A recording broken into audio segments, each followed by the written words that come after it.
de Tyr à Corba.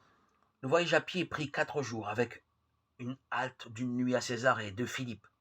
Jésus et Thomas ne firent étape à Corba qu'un seul jour. Je suis venu te remercier, dit Jésus à Dosithée. Je remercie le Seigneur d'avoir été choisi pour accueillir son messager. Mais une lueur d'étonnement brillait dans le regard de l'ancien Essénien. Il jeta un coup d'œil à l'unique compagnon de Jésus. Était-ce donc la seule escorte de l'homme qui, les voyageurs de Judée l'en avaient informé, troublait le sommeil du grand prêtre Caïphe, du tétrarque Hérode, Antipas et peut-être même du procurateur Pilate? Où vas-tu demanda-t-il enfin.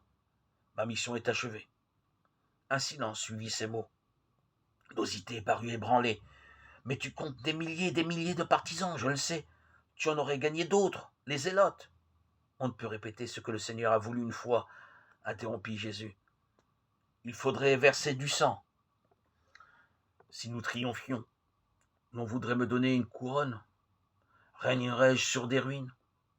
Il faudrait à notre tour nous défendre contre nos ennemis. Persécuterais-je au nom du Seigneur de bonté? Je l'ai dit. Je n'entends pas régner sur ce monde, et si nous perdions, je serais mis en croix de nouveau. À quoi cela servirait-il? L'essentiel n'est-il pas dans l'esprit? Les disciples répandront la parole que je leur ai confiée. Les efforts des aveugles ne peuvent empêcher que le blé ne lève. Aucun homme au monde ne peut faire que l'arbre ne reverdisse quand vient la saison. La saison du Seigneur est irrésistible. Tu t'en vas donc pour ne pas verser du sang, tu t'en vas par bonté. Jésus hocha la tête. Thomas, saisi, demeura figé. Quel homme avait jamais renoncé à une couronne par bonté? Mais celui-là n'était pas un homme, comme les autres.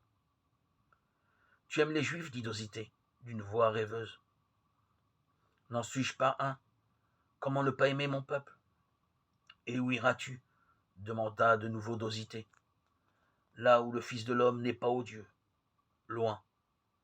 Auprès de mon peuple, mais je ferai étape à Damas. Loin auprès de ton peuple, répéta Dosithée. Je ne comprends pas. Là-bas en Asie, il y a des Juifs qui ne sont pas revenus d'exil. Des voyageurs revenus d'Asie par la route de la soie pour faire teindre de pourpre leurs précieux tissus attirés à Sidone, rapportaient régulièrement en effet que des Juifs vivaient dans les montagnes. Ils ignoraient les tourments d'Israël. Et Marie, elle me rejoindra quand je me serai arrêté.